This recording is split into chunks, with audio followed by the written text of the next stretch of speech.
Ada pertanyaan begini, guys, ya. Bagaimana sih mendekati teman-teman yang bekerja di industri hiburan, ya, khususnya dalam mereka melayani untuk memberikan jasa seksual kepada tamu-tamunya atau customernya. Kita bisa memetakan dahulu ya, kira-kira siapa sih yang berpengaruh di industri hiburan ini.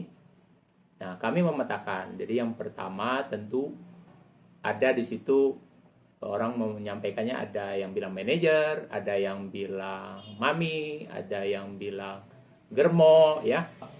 Ketika kita sudah mendapatkan, jadi kita punya petanya, ya, siapa saja, lokasinya di mana saja. Nah, kita bisa menggunakan key person tadi, ya. Biasanya kalau awal-awal ya, kita ada sosialisasi dulu. Nah, sosialisasi kita ikut sertakan pemerintah, ya, baik pemerintah daerah setempat, RT, RW, ya, apakah itu lurah, ya, atau juga pejabat-pejabat yang terkait dengan perizinan, misalnya dinas pariwisata, ya, atau dinas kesehatan yang terkait dengan aspek kesehatan. Kita identifikasi stakeholder yang terkait ini. Nah, kita akan bersama-sama dengan mereka, kita invite, ya, mengundang para pimpinan dari tempat-tempat hiburan ini untuk ketemu. Apakah itu di panti pijat, di bar, di diskotik, ya, yang memang di situ teridentifikasi adanya praktek atau pelayanan khusus untuk jasa seksual, ya. Nah, setelah kita dapat, baru kita kemudian kulonuhun, ya, datang perkenalan dengan para pimpinan setempat, baru kita bisa masuk kepada teman-teman yang menjadi sasaran kita, ya, dari pelayanan untuk kesehatan, khususnya untuk Kespro dan HIV/AIDS. Kalau sudah ada welcome, ya, penerimaan dari para stakeholder tadi, maka kita sekarang langsung direct kepada sasaran kita. Ini adalah perempuan-perempuan yang memang bekerja di situ. Juga terkait, ya, di situ biasanya ada semacam kayak asisten di situ, ya, kayak asisten rumah tangga, ya, mengurusi semua hal, ya, baik itu terkait dengan penyediaan peralatan, di situ banyak sekali peralatan, ya, kemudian aksesoris, ya, termasuk untuk hal-hal sampai yang kita bicara tentang ketersediaan kondom itu melalui mereka. Jadi kita juga punya key person mereka.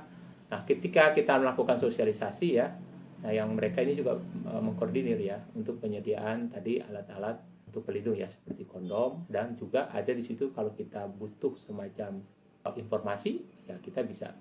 Selain itu, strateginya, ya, kita langsung kepada sasarannya, kita training, ya, teman-teman di hiburan. Kemudian habis kita training, biasanya nanti akan ada semacam peer yang bisa menjadi orang-orang yang bisa menjadi narasumber buat teman-teman lainnya, karena tidak semua juga, ya, bersedia dan siap. Jadi kadang-kadang kita memilih, kemudian nanti mereka yang juga membantu untuk melakukan apa, sosialisasi, ya, kemudian juga keterampilan-keterampilan praktek seperti apa. Selain isu-isu kesehatan, tentu ada isu-isu lain, ya. Nah, isu-isu lain ini juga kita tetap bantu mereka, karena kalau sudah dapat kepercayaan dari mereka, maka apapun mereka akan bicara sama kita, mereka akan diskusikan dari hal-hal yang sepele, ya, kita perhatikan. Maka sebagai Peksos itu kalau dibahasakannya apa, ya, kita menjalin reportnya itu hubungannya itu memang harus secara profesional, ya, kita tahu mendengarkan, tapi tadi jangan emosional, ya, karena apalagi kalau lawan jenis, ya, bertemu dengan mereka, maka gampang untuk terpengaruh, ya, karena mereka juga merasa begitu. Selain tadi menjalin report dengan tentu nilai-nilai yang ada, termasuk di situ bisa menjaga, ya, subjektivitas, ya, jadi objektivitasnya berjalan begitu, ya, melihat masalah sesuai dengan porsinya, bahwa mereka punya risiko untuk tertular, ya, berbagai macam penyakit, ya, terkait dengan transmisi seksual, ya, juga di dalamnya tentang HIV. Nah, bicara tentang HIV, dulu kasusnya tinggi sekali, ya, boleh dibilang belasan persen lah. Kalau misalnya ada 100 orang, berarti belasan, ya, yang mudah terpapar untuk HIV. Nah, sekarang udah ditekan nih, ya. Sekarang kalau tidak salah di bawah 2% bahkan, ya. Jadi artinya pendampingan kita itu sukses, ya, sudah bisa menurunkan tingkat risiko. Jadi kalau sekarang 100 orang, berarti, ya, tidak lebih dari 2 orang yang kemungkinannya terpapar HIV prevalensinya ya. Jadi di Jakarta Utara seperti yang dilakukan pendampingan oleh Yayasan Anak dan Perempuan, itu resultnya sudah cukup bagus ya. Bahkan orang-orang yang sudah positif tadi ya didorong untuk mereka berdaya dalam akses layanan kesehatan, apakah itu pemeriksaan, kemudian juga mereka patuh untuk minum obat. Jadi sebagai Pepsos untuk menangani ODA, khususnya di kelompok ini, mereka sudah tahu risikonya seperti apa ketika kemudian diinformasikan bahwa mereka positif, ya tentu tendangan konseling lebih dahulu ya, ada namanya VCT, voluntary counseling, kemudian baru tes. Nah VCT ya, kemudian dalam rangka tes mereka dikonseling dahulu, begitu mereka positif mereka sudah paham, jadi mereka sudah bisa antisipasi. Walaupun ketika semua orang tahu ya bahwa dia punya terinfeksi penyakit ya, dia sudah jadi ODIF, orang dengan HIV, maka dia udah tahu pasti ya bahwa itu situasinya akan sangat berat. Kalau dulu kan nggak ada obatnya, kalau kemudian berkembang obatnya ada tapi agak bermasalah ya, minumnya banyak, dampaknya juga berat. Nah sekarang dia sudah ada obatnya, mungkin formulasinya kan sudah formulasinya sudah mungkin single dosis ya. Nah single dosis itu diminum 1 hari sekali, dan ya masalahnya sekarang masih tetap ya, setiap hari harus konsumsi obat itu. Itu yang menjadi perhatian buat teman-teman yang sudah ODIP ya, sudah itu kita tahu mereka akan seperti itu. Maka sekarang bagaimana mempertahankan mereka tetap minum obat, karena kalau sekali minum obat dia harus rutin. Nah untuk penyiapan seorang ODIP, orang dengan HIV ya, kalau dia positif, untuk ajak atau dia konsisten minum obatnya tidak putus, nah, itu tidak mudah. Nah, untuk meyakinkan orang itu kuat bahwa ini kepentingan dia untuk sustainability, keberlanjutan hidup dia, dan tentu ada beberapa orang di belakang dia, keluarganya, apakah anaknya dan sebagainya. Itu yang menjadi concern kita, memotivasi atau mengarahkan, artinya bersama dengan dia membuat perencanaan hidup. Jadi gimana kalau ada teman-teman yang kerja ya di hiburan, memberikan pelayanan, dan situ harus ada katakanlah transaksi seksual ya, artinya juga pelayanan seksual, apakah dia bisa menularkan kepada tamunya? Nah ini memang sesuatu yang tidak mudah ya, persepsi masyarakat, dia sudah bekerja di situ, risiko menularkannya tinggi, kenapa sih masih kerja ya. Nah tentu langkah-langkah prevention itulah yang kita dorong ya. Dia minum obat saja itu sudah melakukan pencegahan, apalagi dia bisa menggunakan kondom. Nah, yang kita justru khawatir ketika ada yang positif, kemudian kita loss kenapa? Kemudian dia pergi gitu, dia pergi kemana kita tidak tahu, dan mungkin ya kita tidak bisa kontrol, kita tidak bisa bantu mereka untuk kira-kira dia melakukannya secara safety atau tidak ya.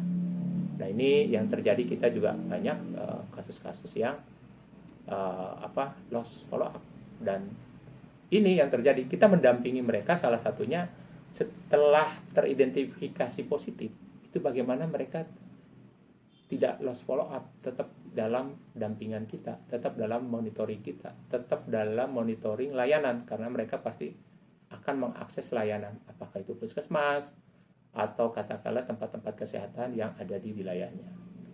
Ini yang sering terjadi. Jadi kalau di dalam beberapa proyek yang baru ya tentang HIV ini, ada yang namanya 999. Jadi kalau bisa dari 100% kita temukan 90% itu masuk ke layanan yang pertama.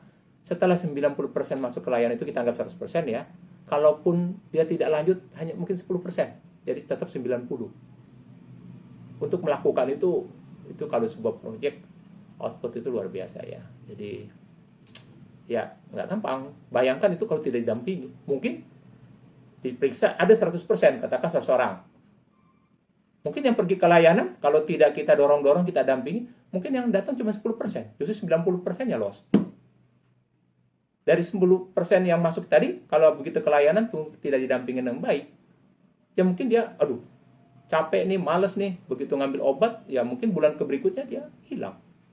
Nah itu kita berarti upaya kita mendorong orang perubahan perilakunya tidak sampai. Jadi pertama kita petakan, kemudian nanti kita suwon atau kita datangi ya, kita minta semacam menjalin hubungan dengan para stakeholder yang berpengaruh di sana, di tempatnya. Nah, ketika itu kemudian masuk, jalinlah hubungan yang baik dengan anak-anak ini ya. Artinya dengan, kalau saya bilang, klien-klien kita. Klien-klien kita ini kita perlakukan layaknya sebagai orang-orang yang memang memiliki nilai berharga, karena mereka merasa orang yang tersudutkan. Mereka merasa orang yang asosial, amoral gitu ya. Tindakannya asusila, merasa dia tuh dibuang gitu dari masyarakat. Jadi kalau Anda datang ke sana, bangkitkan itu bahwa dia adalah orang yang berharga, bernilai. Di belakang dia begitu banyak orang yang butuhkan dia, maka dia harus survive, dia harus berdaya. Kalaupun dia positif HIV, nah kita coba dukung dia supaya bisa menghadapi kasus itu. Karena HIV positif bukan berarti dia menjadi orang yang sedikit lagi meninggal begitu, atau dia sudah terbuang begitu ya. Tapi dia dengan situasi sekarang dengan orang HIV, dia bisa survive, bahkan bisa seperti biasa, seperti pekerja biasa gitu ya. Dia masih produktif. Nah, tentu ada beberapa hal yang memang harus ada perubahan ya. Konsisten, misalnya penggunaan pengaman, kondom, kemudian juga minum obat yang konsisten. Itu saja yang bisa saya sampaikan. Jadi Pexos tentu dengan nilai-nilainya untuk mendampingi ini, bongkar dulu ya. Bongkar di behind Anda itu kan ada nilai-nilai agama, nilai-nilai pribadi, nilai-nilai keluarga ya. Nah, kalau sebagai Pexos kita harus netral. Kalau Anda datang melihat pelacuran, pekerjaan apa ini ya? Itu Anda balik dulu gitu ya. Anda harus menetralisir itu dulu. Itu yang saya lakukan, yang selama pengalaman saya 20 tahun lebih dengan teman-teman, dipercaya oleh teman-teman, bahkan teman-teman sendiri yang membangun yayasan ini adalah klien yang pada awalnya didampingi oleh saya, termasuk saya. Jadi saya bangga teman-teman yang bisa keluar dari permasalahan, bahkan berhenti dan sekarang bekerja ya selayak seperti teman-teman kita. Bahkan boleh dibilang untuk harian saya sudah tidak ikut campur ya, justru teman-teman itu yang melakukan kegiatan harian, mengelola dan sebagainya. Terima kasih.